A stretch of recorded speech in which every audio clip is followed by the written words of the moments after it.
She said I wasn't husband material at her own housewarming party, loud enough for everyone to hear. I was carrying her favorite bottle of wine from our collection when those words hit me like a slap across the face. Rebecca had been planning this party for weeks, obsessing over every detail of our new downtown Chicago apartment. I'd helped her arrange the furniture, string up the Edison bulb lights, and prep all the appetizers she insisted we needed to impress our mutual friends from the tech industry. Everything had to be perfect for Rebecca's big moment, and I genuinely wanted it to be special for her. I was actually proud of what we'd built together: the exposed brick walls, the kitchen island where she loved to entertain, the view of the city lights that made our place feel like something out of a magazine. I thought this party was celebrating our life together, our step forward as a couple after 2 years of dating. I was wrong about what Rebecca was actually celebrating. I'd gone to grab that bottle of Pinot Grigio she'd specifically requested, the one we'd picked up during our weekend trip to Napa last spring. She'd mentioned wanting to share it with everyone tonight, and I was happy to play the attentive boyfriend role. Walking back toward the kitchen island where she was holding court, I could hear her voice rising above the ambient conversation and jazz playlist we'd carefully curated together. That's when I caught the words that would change everything between us. She was talking to a group that included Miranda, her colleague from the digital marketing firm where they both worked as analysts. Miranda had always struck me as ambitious and calculating, the type who measured every interaction for potential advantage. I'd noticed how she watched Rebecca and me at company events, like she was studying our dynamic for weaknesses. Tonight, she was getting exactly what she'd been looking for. Rebecca was in full performance mode, wine glass in hand, gesturing dramatically as she explained her relationship philosophy to anyone within earshot. I heard her say my name first, which made me slow my approach, thinking she might be telling some sweet story about us. Instead, I got to hear my girlfriend of 2 years categorize me as sweet and dependable but honestly not husband material. She called me a comfortable placeholder, like I was some kind of temporary furniture she'd settled for until something better came along. The casual cruelty of it knocked the breath out of me. I stood there holding that wine bottle, watching our friends exchange uncomfortable glances while Rebecca continued digging my grave deeper. She talked about settling for stability over passion, about how I was nice enough but lacked the ambition and edge she really wanted in a life partner. Every word felt calculated to wound, and I realized this wasn't some offhand comment made in poor judgment. This was how Rebecca actually saw me, and she'd chosen our housewarming party as the perfect venue to share her true feelings with everyone we knew. Miranda was drinking it all in with obvious satisfaction, nodding along like Rebecca was revealing some profound truth about modern relationships. I could see other people looking around awkwardly, trying to figure out if I was within earshot of this character assassination. Some of them caught sight of me standing there and their expressions shifted to something between pity and secondhand embarrassment. The whole scene felt surreal, like watching someone vandalize my life while pretending it was art. I had 2 choices in that moment: create a scene that would give Rebecca exactly the drama she seemed to want, or handle this with the dignity she just claimed I lacked. I chose dignity, walking calmly to the kitchen island and setting down her wine without saying a word. Rebecca looked up at me with mild surprise, clearly having forgotten she'd requested that specific bottle. She smiled at me like nothing had happened, like she hadn't just spent the last 5 minutes explaining to our mutual friends why I was inadequate as a potential husband. I smiled back and told her to enjoy her party, then spent the rest of the evening playing the perfect host while internally planning my response to this ultimate betrayal. I watched Rebecca bask in the attention, completely unaware that she just handed me the clarity I needed to see our relationship for what it really was. By the time the last guest left our apartment, I'd already decided exactly how I was going to give Rebecca everything she'd said she wanted. The morning after the party, I woke up with absolute clarity about what needed to happen next. Rebecca was still sleeping off her celebration, completely oblivious to the fact that her public humiliation of me had just signed her eviction notice from the life we'd built together. I made coffee and started researching Chicago tenant rights on my laptop, something I probably should have done before we moved in together but had trusted our relationship enough to skip. The irony wasn't lost on me that my name alone was on the lease, a decision we'd made because my credit score was significantly higher than Rebecca's after she'd maxed out several cards during her post-college years. What had seemed like a practical arrangement 6 months ago now felt like divine intervention. I called my attorney friend Jake over lunch, explaining the situation without going into the emotional details. He confirmed what I'd suspected from my research. Since I was the sole leaseholder and Rebecca had no legal claim to the apartment, I had complete control over who lived there. She'd been paying me her half of the rent each month, but there was no sublease agreement or any paperwork that gave her tenant rights. Jake reminded me to document everything and handle the transition professionally, advice that aligned perfectly with my plan to give Rebecca exactly what she'd claimed to want. That afternoon, while Rebecca was at work probably telling her colleagues more stories about her placeholder boyfriend, I reached out to Miranda. I'd gotten her number from Rebecca's phone months ago when we were planning a group dinner, and I knew from office gossip that she'd been looking for a new living situation since her recent breakup. I presented the opportunity as a straightforward business arrangement, a furnished room in a prime downtown location at a rate significantly below market value, available immediately. Miranda was intrigued, asking pointed questions about the lease terms and what had prompted this sudden availability.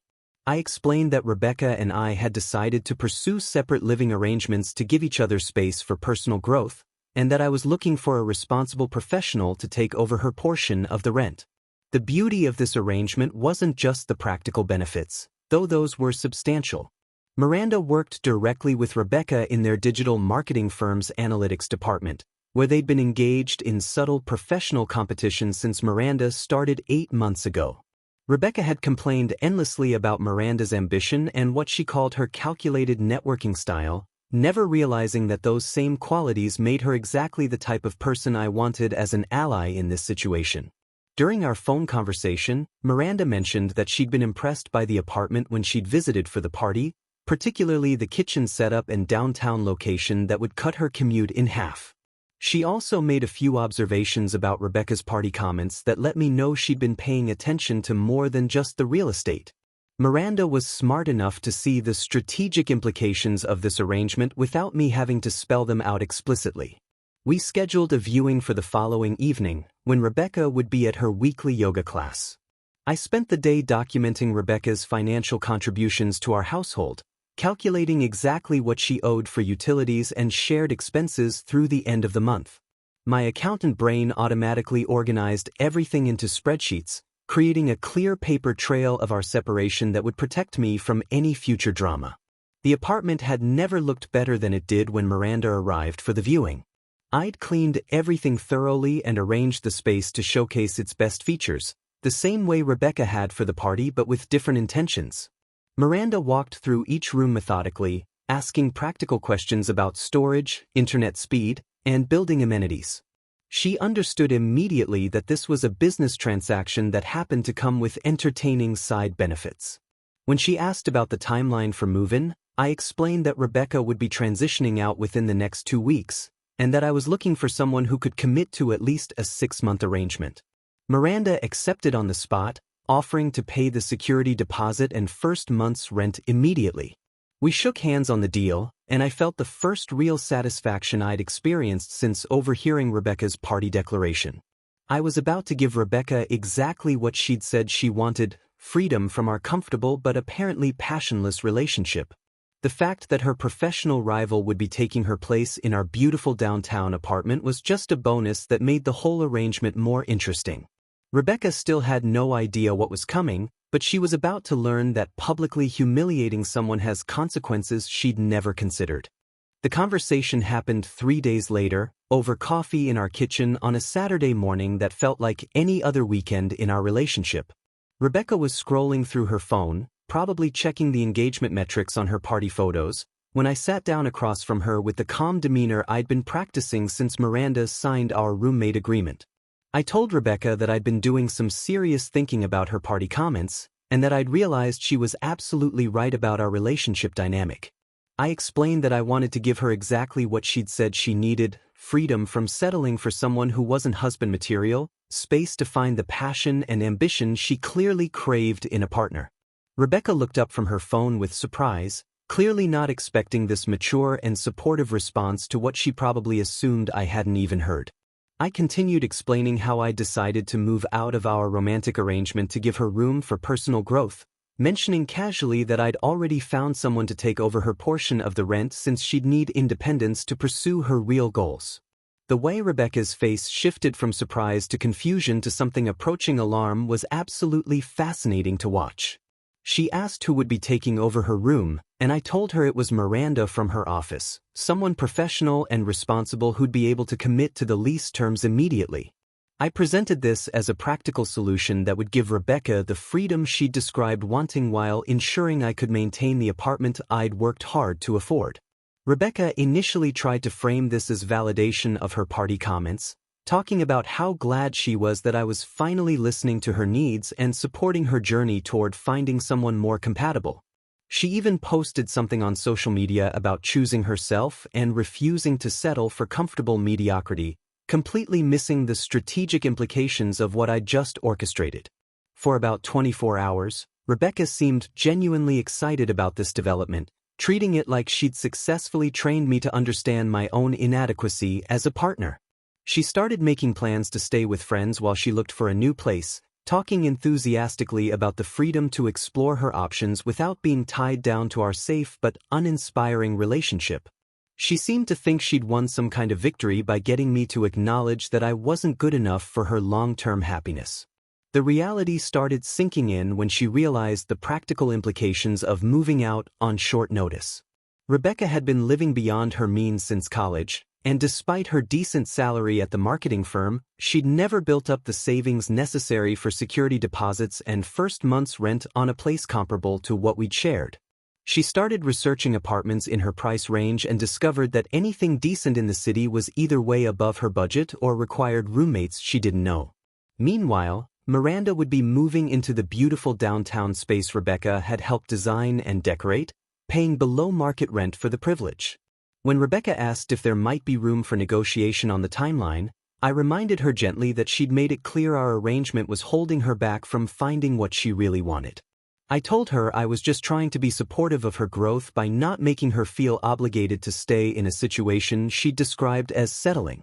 The conversation got more tense when Rebecca started to grasp that Miranda specifically would be living with me in the apartment Rebecca considered hers, sleeping in the room where she'd planned her elaborate party, enjoying the downtown lifestyle they'd built together. She asked several pointed questions about why I'd chosen Miranda over other potential roommates, and I explained honestly that Miranda was a professional colleague who'd been looking for exactly this type of arrangement, making her the most logical choice for a smooth transition. I could see Rebecca starting to connect the dots between her party comments and this strategic outcome, but she was trapped by her own narrative about wanting independence and refusing to settle. She couldn't exactly argue against getting what she'd publicly declared she needed without admitting that her humiliation of me had been performative cruelty rather than genuine relationship assessment. The beauty of my approach was that I'd taken her at her word and given her exactly what she'd asked for, leaving her no room to complain without looking hypocritical or desperate. Rebecca moved out the following weekend, and Miranda moved in 2 days later, creating a seamless transition that felt almost anticlimactic after all the emotional buildup. I helped Rebecca pack her belongings with the same care I'd shown throughout our relationship, maintaining perfect gentleman behavior while she struggled to process that I was letting her go without a fight for reconciliation. The professional consequences started showing up within 2 weeks of Rebecca's move to her cramped studio apartment across town. I knew this because Miranda would share amusing updates about their workplace dynamics over dinner in the kitchen Rebecca used to consider her domain. Rebecca's work performance had taken a noticeable hit as she split her attention between adjusting to her new living situation and obsessing over Miranda's growing presence in what used to be her life.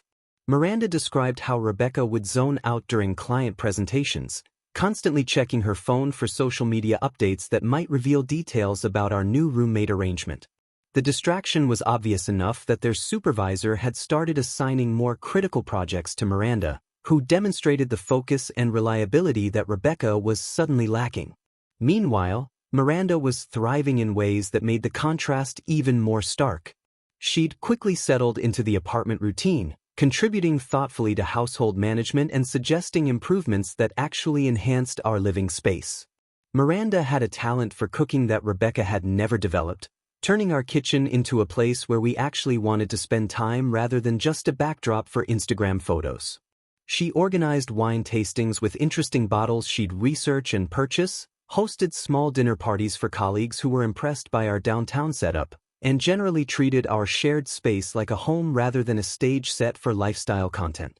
The professional dynamic at their digital marketing firm became increasingly tense as Rebecca watched Miranda leverage our growing friendship into career advantages. Miranda would mention industry insights I'd shared from my own tech background, use connections I'd introduced her to at networking events, and generally benefit from the collaborative partnership that Rebecca had taken for granted during our relationship. Their supervisors started noting Miranda's improved performance and initiative, while Rebecca's contributions became more scattered and reactive. I learned about these workplace developments through Miranda's casual observations rather than any deliberate attempt to undermine Rebecca professionally. Miranda was simply a more strategic thinker who understood how to build relationships that benefited everyone involved, while Rebecca had always approached her career with the same entitled attitude she'd brought to our relationship. The competitive dynamic intensified when Rebecca realized that Miranda wasn't just living in her former apartment, but actually improving upon the lifestyle Rebecca thought she'd been forced to abandon. Miranda would post photos of our dinner experiments and cultural activities on social media, always carefully framed to show the apartment features Rebecca had helped choose but never really appreciated. Rebecca started commenting on these posts with increasingly obvious attempts to remind people that she'd been there first, mentioning how she'd picked out specific furniture pieces or discovered certain restaurants in the neighborhood. The desperation in these comments was painful to watch, but Miranda handled them with gracious professionalism that made Rebecca's territorial behavior look petty by comparison. At company events, the contrast became even more obvious. Miranda would attend with the confidence of someone who was genuinely happy with her living situation and personal relationships, while Rebecca carried herself with the brittle energy of someone trying to convince herself that her choices had been correct. Miranda had this natural way of including me in conversations when we happened to encounter their work colleagues, treating me as a valued friend and roommate rather than a trophy or accessory. Rebecca would watch these interactions from across the room, clearly struggling with the reality that Miranda was not only living her old life but demonstrating how much better it could be with the right approach. The most telling moment came during a holiday party at their firm, where I was invited as Miranda's guest. Rebecca spent the entire evening trying to get my attention while Miranda focused on building professional relationships and enjoying herself authentically. I could see Rebecca calculating the social dynamics, realizing that everyone who'd witnessed her housewarming party comments was now seeing the outcome of those choices playing out in real time. Her colleagues were watching Miranda thrive in the situation Rebecca had abandoned, while Rebecca herself struggled with obvious regret and resentment that she couldn't express without admitting she'd made a terrible mistake. Miranda mentioned later that Rebecca had started making subtle attempts to undermine her at work, suggesting that Miranda's improved performance was somehow connected to unfair advantages rather than genuine professional growth. But their supervisor was too experienced to be manipulated by office politics, and Miranda's results spoke for themselves in ways that made Rebecca's attempts at sabotage look unprofessional and desperate. I realized that giving Rebecca exactly what she'd asked for had created a domino effect that extended far beyond our personal relationship into every aspect of her life. 6 months after Miranda moved in, something unexpected started developing between us that had nothing to do with my strategic response to Rebecca's humiliation and everything to do with genuine compatibility I hadn't anticipated. What began as a practical roommate arrangement had evolved into the kind of partnership I'd thought I had with Rebecca, but with someone who actually appreciated what I brought to the relationship. Miranda and I discovered that we shared similar approaches to problem solving, both in our professional work and in daily life management. She had this way of engaging with my ideas that made me remember why I'd enjoyed intellectual challenges before Rebecca had made me feel like my analytical thinking was boring rather than valuable. Miranda would ask thoughtful questions about my tech projects, offer insights from her marketing background that actually improved my work, and generally treat our conversations like collaborative exchanges rather than obligatory relationship maintenance. The transition from roommates to something more happened so naturally that we were both surprised when we realized we'd started looking forward to each other's company in ways that went beyond shared household responsibilities. Miranda had a dry sense of humor that complemented my own, and she never made me feel like I needed to apologize for being methodical or planning-oriented. Instead, she seemed to find those qualities reassuring and attractive, telling me that she'd never lived with someone who made her feel so secure and supported in daily life. We started cooking together more intentionally, exploring restaurants in our neighborhood as an actual team rather than me trying to impress someone who was always mentally comparing our experiences to some imaginary standard.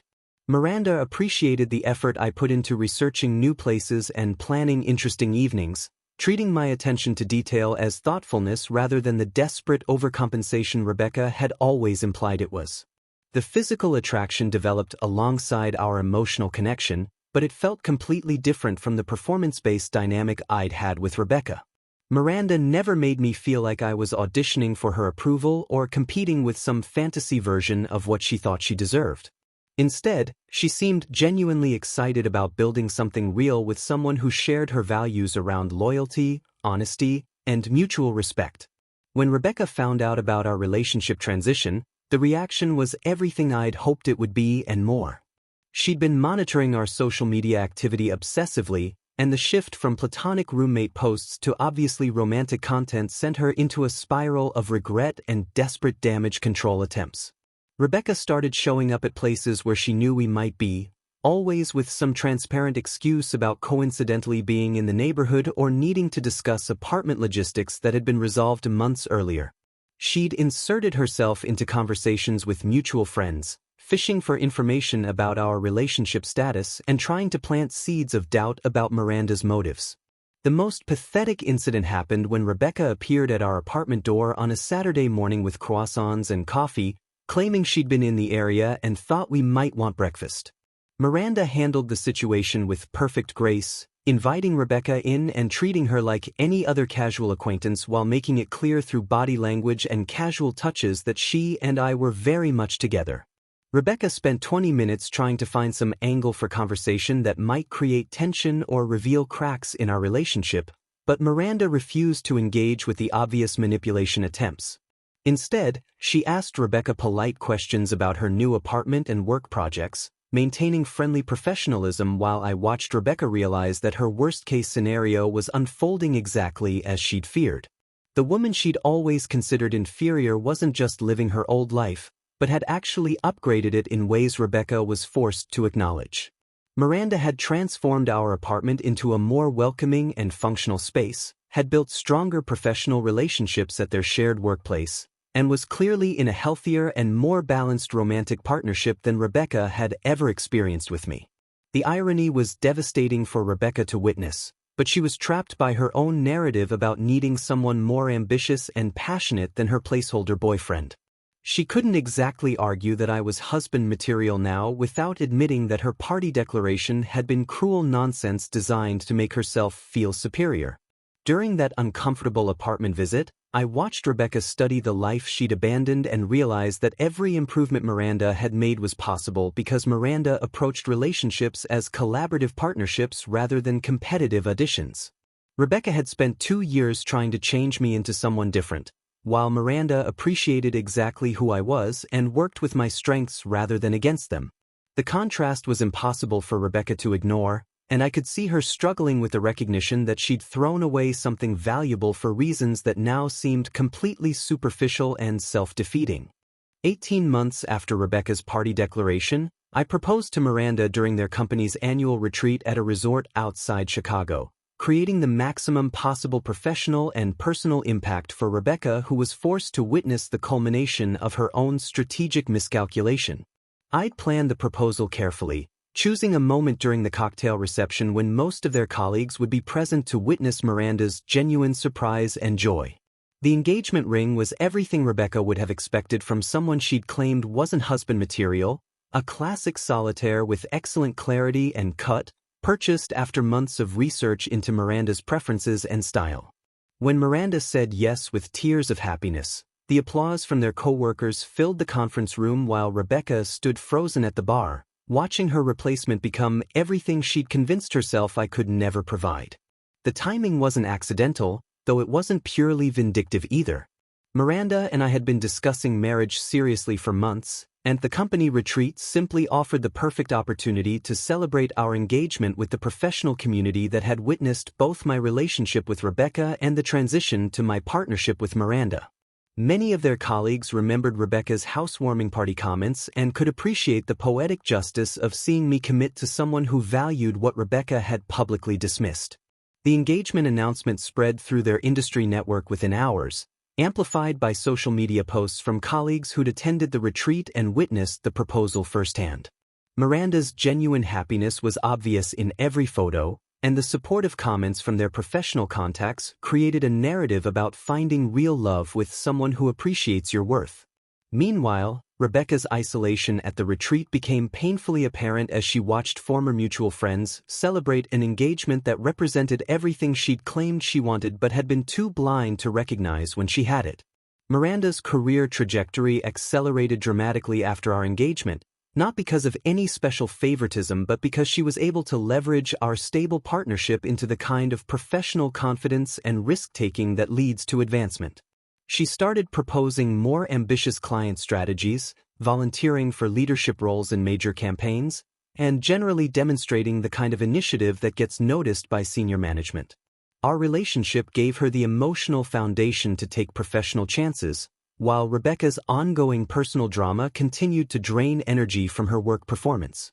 The contrast became especially stark during client presentations, where Miranda's composed confidence stood out against Rebecca's distracted and sometimes defensive demeanor. Miranda had grown into the kind of marketing professional who could handle high-pressure situations with grace, while Rebecca seemed increasingly reactive and unpredictable under stress. Their supervisors started assigning the most important client relationships to Miranda, recognizing that she'd become someone who could be trusted with the firm's most valuable accounts. Rebecca's professional reputation suffered not just from her declining performance, but from her obvious resentment and unprofessional behavior around our engagement. She made subtle comments about office relationships and questioned whether Miranda's promotions were based purely on merit, creating tension that reflected poorly on her judgment and character. Their colleagues could see that Rebecca's bitterness was affecting her ability to work collaboratively, while Miranda maintained professional relationships with everyone regardless of personal history. The engagement party we hosted at our downtown apartment became another showcase of how thoroughly Miranda had transformed the life Rebecca had abandoned. The same space where Rebecca had humiliated me now hosted a celebration of our commitment, filled with friends and colleagues who could witness firsthand how much happier and more successful we both were together. Miranda had decorated the apartment with elegant simplicity, focusing on creating warm hospitality rather than impressive display, and the evening felt like an authentic celebration rather than a performance designed to generate social media content. Rebecca wasn't invited, of course, but she found ways to insert herself into the aftermath through mutual connections who shared photos and stories from the party. I heard through the professional grapevine that Rebecca had spent the evening of our engagement party alone in her studio apartment, scrolling through social media posts from an event happening in the space she'd once called home.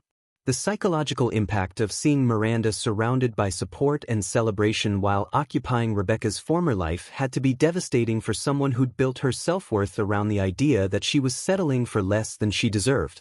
The most satisfying aspect of the whole situation was how completely organic it felt, despite my initial strategic intentions. Miranda and I weren't together to spite Rebecca, we were together because we discovered genuine compatibility and shared values that made us want to build a life together, and Rebecca's humiliation of me had simply cleared the path for us to find each other. 2 years after Rebecca's devastating party declaration, she attended our wedding as a professional obligation, watching her replacement become everything she'd claimed I wasn't worthy of finding. The ceremony took place at a historic venue downtown that Miranda had chosen for its architectural details and intimate atmosphere, exactly the kind of thoughtful location selection that Rebecca had always demanded but never appreciated when I made similar efforts during our relationship. Rebecca sat alone at a corner table in the reception hall, surrounded by colleagues who'd moved on from our ancient history while she remained trapped by her inability to process the consequences of her own cruelty. I could see her watching Miranda interact with guests with genuine warmth and confidence, realizing that everything she'd criticized about my approach to relationships had actually been valuable qualities that the right person would treasure. During the reception toasts, multiple speakers referenced our origin story as former roommates who'd found unexpected love through mutual respect and shared values, a narrative that highlighted the organic development of our relationship while implicitly contrasting it with relationships based on superficial attraction or social positioning. Miranda's maid of honor talked about how happy she'd been to watch Miranda find someone who appreciated her intelligence and ambition while supporting her goals rather than competing with them. My best man mentioned how much more relaxed and confident I'd become since finding someone who valued my thoughtfulness and planning abilities rather than making me feel apologetic for being organized and reliable. Each speech reinforced the theme that Miranda and I had built something based on genuine compatibility and mutual appreciation, while everyone present could remember Rebecca's public declaration that I lacked the qualities necessary for marriage. The wedding photographer captured candid moments throughout the evening that told the story of our celebration, Miranda laughing with my parents who'd immediately embraced her as family, me dancing with her grandmother who'd flown in from Portland specifically for our wedding, both of us surrounded by friends and colleagues who were genuinely happy to celebrate our commitment. These weren't posed Instagram moments designed to project an image of success, but authentic expressions of joy from people who could see that we'd found something rare and valuable together. Rebecca's isolation served as a perfect representation of the natural consequences that follow when someone treats public humiliation as entertainment and genuine partnership as settling for less than they deserve. The contrast between her solitary presence and our community of support illustrated exactly what she'd lost when she'd chosen cruelty over kindness at her own housewarming party. As Miranda and I danced to our first song, a jazz standard that reflected our shared appreciation for classic elegance over trendy flash, I could see Rebecca finally understanding that I had indeed been husband material all along, just not for someone who couldn't recognize worth until it was too late. The wedding represented the culmination of everything Rebecca had inadvertently set in motion with her casual cruelty 2 years earlier. Her attempt to publicly diminish my value as a partner had instead created the exact circumstances that allowed me to find someone who appreciated those same qualities she'd mocked. Miranda had built a successful career partly through the confidence that came from our stable partnership, while Rebecca continued to struggle professionally and personally with the aftermath of her own poor judgment. The morning after the wedding, Miranda and I left for our honeymoon in Italy, a trip we'd planned together with the same collaborative approach we brought to everything else in our relationship. We'd researched destinations that offered both cultural experiences and relaxation opportunities, creating an itinerary that reflected our shared interests rather than trying to recreate something we'd seen on social media. Rebecca, meanwhile, returned to her studio apartment and her increasingly isolated existence, probably spending the weekend analyzing our wedding photos on social media and calculating the cost of everything she'd lost through her own strategic miscalculation. The final irony was that Rebecca had been absolutely correct about one thing during her housewarming party declaration: I wasn't marriage material for her, because she was fundamentally incapable of appreciating the qualities that actually make marriages work. She'd needed someone who would compete with her rather than collaborate, who would prioritize image over substance, who would treat relationships as performance rather than partnership. I was exactly the wrong person for someone with those requirements, which made her public humiliation of me the best thing that could have happened to both of us.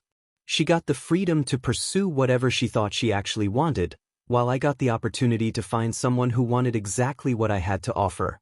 And our wedding day was the perfect celebration of how sometimes getting exactly what you ask for turns out to be exactly what you deserve.